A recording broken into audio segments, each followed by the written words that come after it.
Again, it's John chapter 13, verses 12 through 17. May the Lord bless the reading of God's word for us today. When he had finished washing their feet, he put on his clothes and returned to his place. "Do you understand what I have done for you?" he asked them. "You call me teacher and Lord, and rightly so, for that is what I am. Now that I, your Lord and teacher, have washed your feet, you also should wash one another's feet. I have set you an example that you should do as I have done for you. Very truly I tell you, no servant is greater than his master, nor is a messenger greater than the one who sent him. Now that you know these things, you will be blessed if you do them." The word of God for the people of God. Thanks be to God. Amen. You may be seated. Well, friends, today we are talking about the servant experience. And I don't think I'm probably saying anything that you don't already know, that serving is a very important part of the Christian life. And it's something that I have been taught and have even taught at times, which is not wrong, this idea that serving is this great experience. You know, that you receive so much more from serving than you do from receiving or being served. You know, and I think that's something that I've always been told that, if you want to grow as a Christian, like, you should serve. Like, it's going to be great. And I wonder if maybe sometimes our expectation of serving is just kind of like this picture. You know, when you serve, it's just going to be happy, happy, joy, joy, fun times. You're going to serve God, and you're going to feel this great presence of God all the time. Just, you're serving someone, or maybe you're serving like as a Bible study teacher or on the praise team, or you're serving children, or you're serving behind the scenes, you're cleaning the church, and as you're cleaning the church, you just feel this profound sense of God's presence, and you're just like, you just start crying, you feel like elated joy, you're mopping the floor, and you're just, woo, it's so good. Has that been your experience serving God? I don't want to say that can't be your experience. I don't want to say that there isn't joy serving God. There definitely is great grace in serving God. But I think that we have to be honest in saying that it's not always that, right? When we serve God, and in my experience, oftentimes it can be very hard. It can be very difficult. You might have to sacrifice. Maybe when you're serving, other people are out having fun and eating ice cream, and they're enjoying themselves. And you're not able to do that. Not to the same extent or with the same freedom that other people. You have this constraint on you. You have made a commitment to serve from this time to this time, or to fulfill certain responsibilities, and you got to do it. One of the experiences for me in serving has been that I'm a very sensitive person, and when you serve, especially when you're serving in a leadership position, you're opening up yourself to criticism, right? And it's been my experience, at OGM, I've been here since 2014, and I've seen a lot of leaders cycle in and out. And, even though we are a very gracious ministry, don't get me wrong, people are very nice here. We are a Living Grace ministry, after all. We try to live up to that name. But even with all of that, the people who get criticized the most in church are leaders, right? They put themselves out there. And you hear people all the time, the leaders, they're not as great as last year's leaders, or, what are they doing? Why is this so boring? Why don't they plan something more exciting? They don't always sound like that. People sometimes sound less grumpy or complaining, but probably to a leader, that's what it sounds like. I definitely have heard my share of criticism. I know sometimes people talk behind my back about me. And this isn't really about me. It's not really what this sermon is about. But friends, let's be honest. Serving doesn't always feel good. There are times where my own insecurities get exacerbated by serving. If I didn't want that, if I didn't want criticism, if I didn't ever want to be criticized, I wouldn't serve, right? Because, if you just kind of lurk in the shadows and you do nothing, not many people are going to criticize you, right? It makes sense. If no one notices you, they're not going to point you out, for better or for worse. You know, and I think that's maybe part of the reason why some people don't serve, because they know that's going to happen, right? And friends, so I wanted to come clean, because I think that sometimes when we talk about the experience of being a servant, you know, we can sort of skew it on the other side, like, oh, it's so great, you're going to be so blessed. But I just want to be honest that it is hard. You know, I think that that is the best way to approach it, to be honest, to count the cost, right? But to say that there is something essential, there is something so Christ-like about serving, where Jesus wanted to teach us about a servant's heart. And so this is this is a really cool story, the story of Jesus washing his disciples' feet. And we read the end of the story together, but I want to go back and read the beginning of the story. And I kind of like this sort of intro to it. So this is John 13, verse 1. It says, "Now before the feast of the Passover, when Jesus knew that his hour had come to depart out of this world to the Father, having loved his own who were in the world, he loved them to the end." And this is very interesting to me, because when we think about Jesus loving people to the end, we usually think of what? We think of the cross, don't we? Right? That is the ultimate way that Christ serves us. But the very next story is not going to be about Jesus going to the cross. Not yet. It's going to be about Jesus washing his disciples' feet.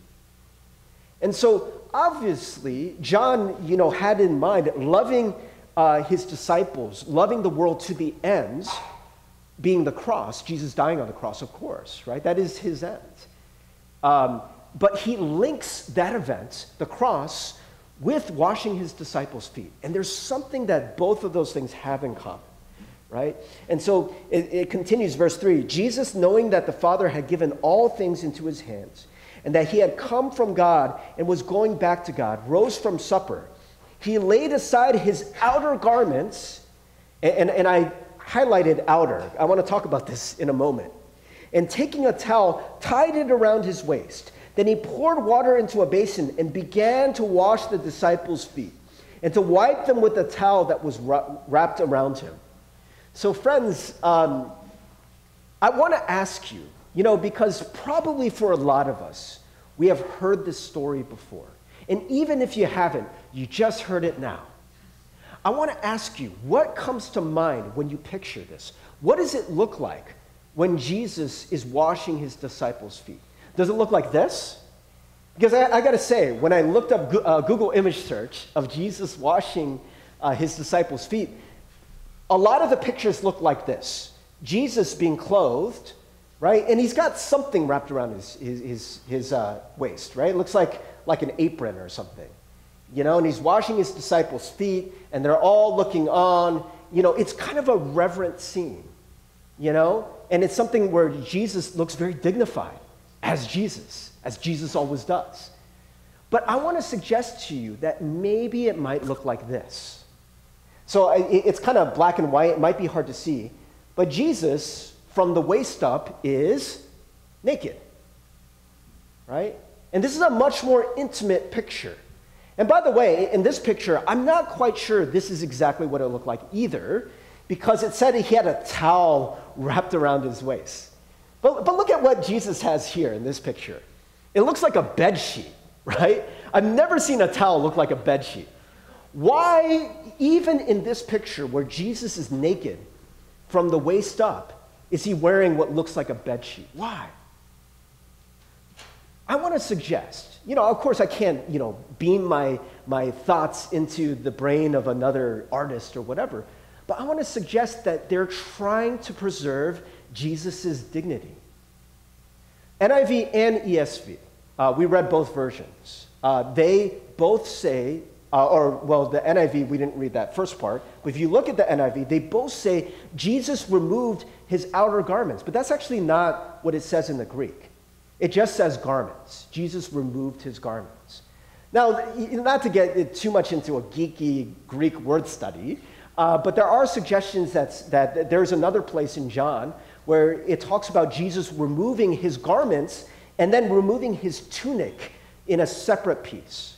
And so the tunic is the inner robe. So if you've ever seen pictures of biblical people, right, they have layers, right? You got the outer robe, that will like kind of guard you from the elements. And then you have the inner robe that's like tightly on your body. You know, think about like I got a dress shirt on, and then I've got like the undershirt, right? The tunic is like the undershirt. You know, maybe if I was going to get my hands messy, like, oh man, this is like a nice dress shirt. Let's take this off. This is the way we usually read it, right? But to be fair, it doesn't say outer garments. It only says garments. So I don't know. Maybe that is the scene. But remember, John is trying to connect this act of washing his disciples' feet to the cross, to Jesus loving the world to the end. And on the cross, there is no mistake about this. Jesus was naked. And by the way, another clue that maybe this scene is actually more accurate is the word it uses for wrapping the towel around your waist. The Greek word is he girded himself with a towel, right? Have you ever heard the Old Testament phrase? It's a wonderful phrase that they use for people going into battle. They say to gird your loins. Some of you are like, Pastor Steve, stop doing that. Stop moving your hands like that. What are the loins? The loins are the most sensitive part in a person's body. It's the underparts. I'll stop pointing and gesturing, but it's down there, right? The loins. You know what the loins are, right? Why would you gird your loins? Because if you're in battle, if you want to hit somebody in a sensitive spot, you're fighting dirty, you're going to hit them in the loins, right? So to gird your loins means to prepare yourself for any kind of attack, right? And so Jesus, to gird his loins in this sense, would be to what? He's not afraid that, disciples are going to attack him. He's protecting his underparts. That's what he's doing. He's wrapping a towel around his waist, and so he's protecting those parts. So friends, maybe this picture of Jesus possibly being naked with only a towel around his waist. And by the way, not to get too graphic here, but let's be honest. Jesus has to lift the towel at points to actually wipe their feet. Someone was like, oh my gosh, like, whoa. Let's be honest, right? This is not a dignified portrait. No wonder people want to give Jesus a bed sheet, right? No wonder people want the dignified Jesus. And maybe it will start to make sense why Peter was so horrified when Jesus started to intimate that he was going to wash his feet too. So let's take a look at what Peter's reaction is. So he came to Simon Peter, who said to him, Lord, are you going to wash my feet? And Jesus replied, you do not realize now what I am doing, but later you will understand. And then Peter says, no, you shall never wash my feet. Friends, this is a strong reaction, right? Jesus is supposed to be his Lord, his master, his teacher. And Peter just, looks at his Lord and master, the Son of God, and says, no. But you can start to picture why. Jesus naked, and Jesus is going to kneel before Peter naked with a towel, lifting the towel up, washing his dirty, nasty feet. If you ever heard sermons about this, people always tell you, which is true, that people didn't wear socks in biblical times, right? They wore sandals, most likely leather sandals. You ever have a leather sandal? I've had a leather sandal once in my life, and I will never own a leather sandal again. You know why? Because usually when you wear them is in the summer. And in the summer, at least if you're anything like me, my feet sweat. And leather, when it gets soaked with sweat, it retains every smell that goes into it. It's just like a sponge, just. And your leather sandals, after just a few months, are going to smell nasty. They just are. Right? And to think about biblical times, you're walking around with all that sand and dirt. And I heard this one pastor who liked to remind people there's probably horse manure and stuff on the ground and all this stuff. And all this stuff is getting on your feet. And so it was one of the most humble things. It was one of the things that only the lowliest of servants would do, is to wash your feet when you go into someone's house. Do you guys remember when the woman who's supposedly sinful washes Jesus' disciples' feet? What is their reaction to that? Are they like, oh, that's so great? That's so awesome. They are disgusted, right? They're like, oh my gosh, what is she doing? Right? And she's like using her hair and her tears, and they're just judging her all over the place. Now imagine Jesus gets naked and is like, Peter, come over here. I'm going to wash your nasty feet. Right? Right? Can you start to picture why Peter's like, no, this isn't going to happen. Right? And in one way, I mean, it's one thing for Peter to do that, but it's another thing for Jesus, who he looks up to, for him to do that, for him to look that undignified. Like, Jesus, I'm not going to be able to get this mental picture out of my head. Like, seriously, no. But Jesus is saying, you don't understand, but you will. What does he mean by that? You will. Again, I think Jesus is trying to connect washing his feet, stripping himself naked, stripping away his dignity and serving in this way to what he does on the cross. Why is that important? Because Jesus just dying on a cross could mean anything, right? It could just be like, Romans got him, right? Like, it's just Jesus got caught. He got arrested. What are you going to do? And Jesus is trying to make the point. When I go and die on that cross, make no mistake, I am doing that to serve you.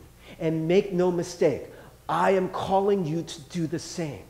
Because that is the next move, right? He says, Simon Peter is like, don't wash my feet. Just, wash the whole body. Maybe you'll get the feet in the process, But Jesus said, those who have had a bath need only to wash their feet. Their whole body is clean. So he's really pointing out the feet, the humblest, the dirtiest part of the body. He says, you need to have your feet washed because you need to see this example of how humbly I'm going to serve you and how humbly you're going to need to serve other people. Friends, there is no covering up the stench of that. There is no covering up how nasty that is, right? I don't know if you've ever tried it, washing someone's feet. I've done this at retreats and stuff like that, and I got to tell you, every time we do it, there's just lots of uncomfortable laughter, right? I've heard some people they're like, oh, it's so moving, like it's so beautiful. It is in some ways, but it's also really awkward. It really is. How often do you let somebody touch you? Even a good part of your body. I don't know, like your hair. That's still weird, right? Somebody touches your hair, but I've washed it with the best shampoo and the best conditioner. Go ahead, wash it. Run your fingers through my hair. That's weird. Now think about the worst part of your body. Right? Right? And that's what Jesus is saying. I'm going to touch the worst part of your body. And I'm going to get in there. I'm going to get in between the toes. Right? Some of you are like, Pastor Steve, no more, please. Friends, this is what it means to serve. It's not comfortable. It's not glamorous. It is not dignified. It doesn't feel good. But that's what Jesus does. And then he goes on to say, he says, brothers, join in imitating me and keep your eyes on those who walk according to the example you have in us. For many of whom I have often told you, sorry, that's the wrong verse there. That was from last week. That kind of fit, though. That was actually, yeah, okay.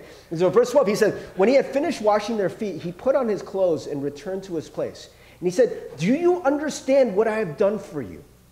He asked them. He said, you call me teacher and Lord, and rightly so, for that is what I am. Now that I, your Lord and teacher, have washed your feet, you also should wash one another's feet. Friends, I wonder if there's a part of Peter that doesn't want his Lord and Master to be someone like that. I'm sure it was mad awkward to have Jesus wash your nasty feet. But I wonder if there's a part of Peter that's like, what does this mean? If Jesus is doing this, what does this mean for me? And remember, there are many times throughout Jesus' journey where the disciples don't quite get what it means to be a disciple of Jesus. They think this is going to be about glory. They think that they're going to look glamorous. They're like, Jesus, when you rise in glory, because they thought Jesus was going to be a conquering king, when you overthrow the Roman government and you come into your rightful place with power and glory and with a crown and with splendor and you're sitting on the throne, can I sit at your right hand? Can I have the most glamorous place? And Jesus is like, you guys just don't get it. You don't get it. You don't get what kind of king I'm going to be. Yeah, it's coming to the close. But when I take up a crown, it's going to be a crown of thorns. When I come to in my glory, it means that I die. You don't get it. And for Peter, he's like, no, I don't want it to be like this. No, Jesus. And Jesus says, you must be this kind of leader. For Peter to be served in this way, I think it destroys the notions of what a leader might have been, what a servant might be in Peter's eyes. Maybe Peter would have been the kind of leader who doesn't get his hands dirty. There's a difficult task and he's like, I'm too good for this. Let's send a lackey to do it. Let's send an intern. You go get your hands dirty. I'm too important. I'm the Apostle Peter. I'm the rock on which God is going to build the church. But Jesus is like, no. If I wash your feet like this is an example. You got to go do the same. Right? And friends, there is something very powerful about this. There's something so important where Jesus says, you must let me wash your feet. And I think that it's by receiving that example, letting Christ serve you in this way, which allows you to be the kind of servant like Jesus. Let me give you just an example from my life. For me, one of the things that I have learned as a pastor is to be really honest about my faults, to be really honest about my flaws, and to be very gracious and accepting of people who are not perfect. And it's something that I have learned because I have been served by Christ in the midst of my own imperfections. Something that I'm very open about now. I got to tell you, when I was younger, I did not want people to know unflattering things about me. I was like such just a shy kid. I didn't want to stand out. I wanted to be in the shadows. I didn't want people to know who I was. I'd like embarrassed easy. I would like turn bright red, And I had so much shame. And I never wanted people to know when I was struggling. I never wanted people to know when I wasn't doing well. And I thought that was actually kind of the Christian way to be. Until I really started to struggle, and it happened when I was in seminary. I was serving as a youth pastor, and one of the things that I learned about myself is that I was struggling through clinical depression.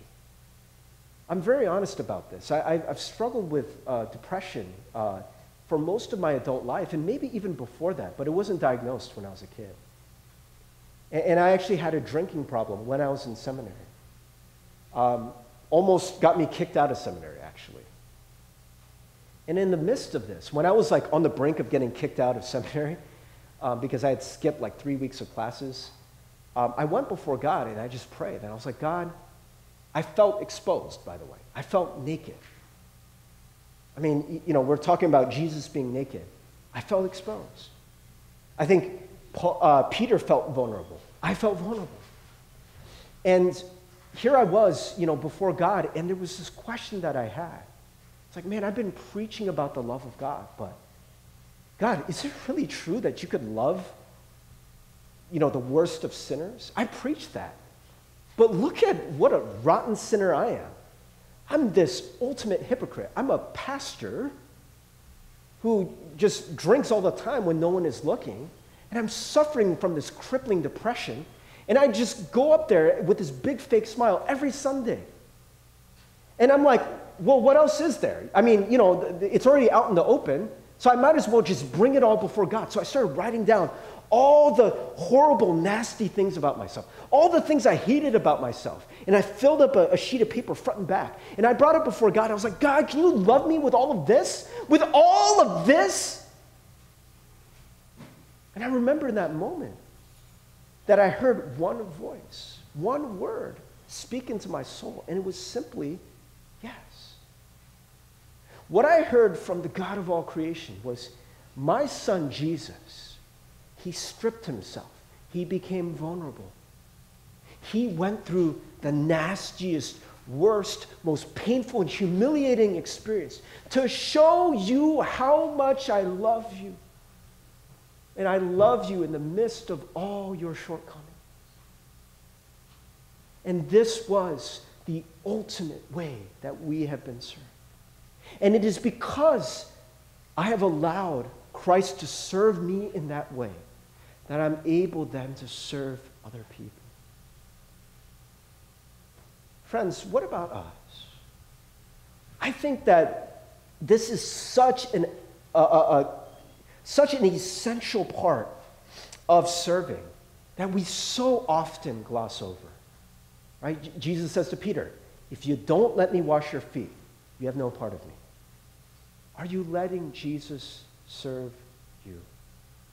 Are you letting the full impact of what he did for you, of how undignified he got, of how shameful a death he went through to prove to you, to show you for all time that he loves you to the end. He loves you no matter what, in your best moments, in your worst moments. And if you let Christ serve you in that way, this is what gives us the fuel to then serve other people. We got to keep going back to that, friends. We got to keep going back to that love. But even when we do, friends, I just want to be clear. It still is going to be hard at times. What is Christ trying to do with us? We've been talking about this through this whole sermon series that ends today. It's called The Grace Experience. And honestly, I was actually going to end the sermon series last week. That was supposed to be the last one. But as I was spending time with the Lord in the early part of this week, it wasn't right. I didn't feel like it was right to end on the note that we did. Because I think one of the most important ways we receive grace from God is through servants. But that grace isn't always the kind of grace that feels good. But remember what we've been talking about the grace experience. What is that grace for? What is the purpose of it? The purpose is to create in you a more Christ-like heart, to help you to become more like God, more like Jesus. And in learning to serve, we learn that. Friends, I've been very honest with you about how difficult my path has been when I've served and how hard it's been at times. And honestly, it's not always fun. It doesn't always feel good. But does it help me? Has it helped me to become more like Christ? Absolutely. Absolutely. But this is one thing that we have to learn. Jesus went all the way, right? He went to the ends, to the point at which it cost him his life. It was an utter, complete commitment to serving. And friends, I think for a lot of us, when we serve other people, we serve up until the point where it becomes uncomfortable, up until the point where it stops being fun, up until the point when it stops being rewarding. I know a lot of people who serve, and at times it feels good. People pay you compliments like, hey, praise team, you guys sound great. Or they're like, oh, thank you so much for that Bible study. And then sometimes it's kind of a rush to get up in front of people, or to serve people and to feel gratified, to look at the church and you're like, oh, it's so clean. Oh, it feels so good. But what happens when it starts getting tough, when it starts becoming undignified, when people start criticizing you, when you start getting humiliated a little bit in your service, when you start rubbing up against those parts of yourself that you don't like, those parts of yourself that are a little self-centered, that don't like being criticized, that don't like it when people aren't putting you on a pedestal. All of those things get exposed when you start serving.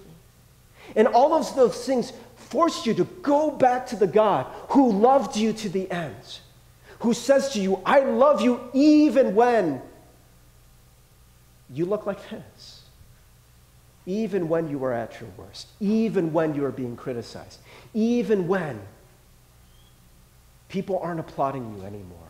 I love you. Is that going to be enough for you? Are you still going to serve me? Are you still going to follow this example? Are you going to lean hard into this grace that will be able to sustain you through all this service? Yeah, it's not going to be easy. It's not going to feel great. But as you continue to endure that, you will become more like Christ. And by the way, we're not just talking about serving from the front. There are so many different ways you can find to serve people that don't get any notice at all, that don't get any attention. In fact, those are the ones that Jesus usually highlights. He says, hey, look at that widow who didn't give in this big, spectacular way, but who gave just very secretly, just slipped those 2 pennies into the offering. She gave all that she had. What do you have to give? Maybe you're like, well, I'm not this talented singer, but what I can give is I can come clean. What I can give is I can go talk to somebody who's lonely. What I can give is I can just pray for somebody. That's all I got. That's my 2 pennies. And Jesus is saying, give, and you will receive grace to become more like me. That is the promise of Christ, and that is what we learn. And so, friends, just as we come to a close, I just want to encourage you. When it gets hard, I want to talk to maybe people who are serving now, who are going through hard times. Friends, can we just take a moment to just gaze upon the cross? To just gaze upon the cross and remember all that Christ did to serve you. Let him serve you again. Can I ask the praise team to come up? Friends, if we haven't found a way to serve, it is a very important part of the Christian journey, partially because it is uncomfortable. Because uncomfortable things will stretch you. Uncomfortable things will get you out of your comfort zone. Uncomfortable things will force you to pray and to ask for help and to lean hard into the grace of God. And for us to look upon all that Christ has done for us again, to get our worth from him. And so, friends, maybe we can just take a moment to pray and to ask of God, God, what are ways that you want me to serve? Maybe you haven't found that way yet. Maybe there's just something in your heart where you had been kind of putting this limit on God, and you're like, God, I'm just not ready. I just don't want to serve right now. I've done that before. I've got burned. I need to heal. I need to recuperate. Maybe that's true, friends. But maybe God is asking you to trust him a little. Maybe he's asking you to do something that will stretch you, that will force you to lean hard into his grace. So, friends, let's just take a moment to pray and ask of him to maybe lay down our agendas and our plans and our preconceived notions of what it looks like to serve and say, Christ, Jesus, how do you want me to serve? I want to learn to be more like you. To serve in humility, not always in glory, not always in dignified ways, but maybe there are ways that will cause me to lose my dignity a little bit. Because you lost your dignity for me. You served me to the end. Lord, I want to know how I can serve your body, how I can serve your people, how I can serve you. So let's just take a moment to pray that together.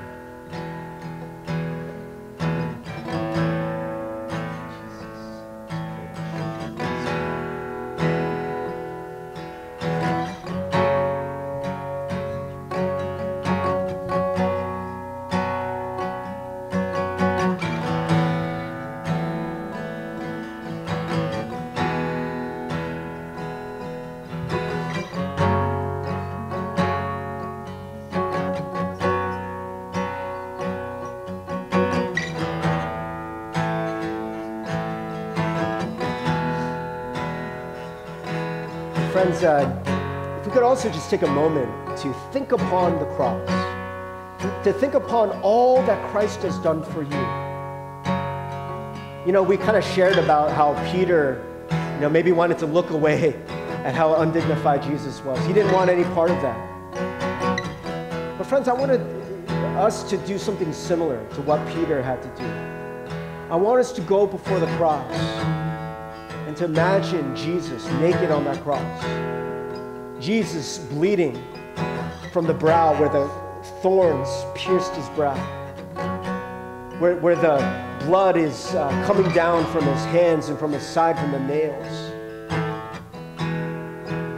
To imagine what it sounded like, all the people jeering at him, all the people humiliating him. To hear Jesus' own cries of pain and just crying out to God. To hear Jesus' labored breathing. All the smells that probably were there when there's dripping blood and where there's the reek of death. To know that he did all of that to serve us. To not look away, but to let him serve you. To let him love you to the end. So that we can have a part in what it means to be servants like him. So friends, if you've never experienced that before, or maybe it's been a while, maybe if the cross of Jesus has been to you a hypothetical thing, I want to challenge you to just be open in this moment, to let that reality in. I just want to speak this over you, just very simply. We don't have to use a lot of words, but maybe instead just take a moment, take a deep breath, in through your nose, out through your mouth. Try to be open to this, friends. Just try to humble ourselves to this reality. Brothers and sisters, Jesus died for you. He got undignified for you. He bled for you. He loves you with all your faults, all your flaws. He loved you until the end. He will never stop loving you. When you hold up the junk of your life and you ask him, can you love me with all of this? His answer to you for all of eternity is yes. Yes and amen. It is always true. It will always be true. Friends, can you receive that into your heart? Let him serve you. He loves you. He will never stop loving you. Amen.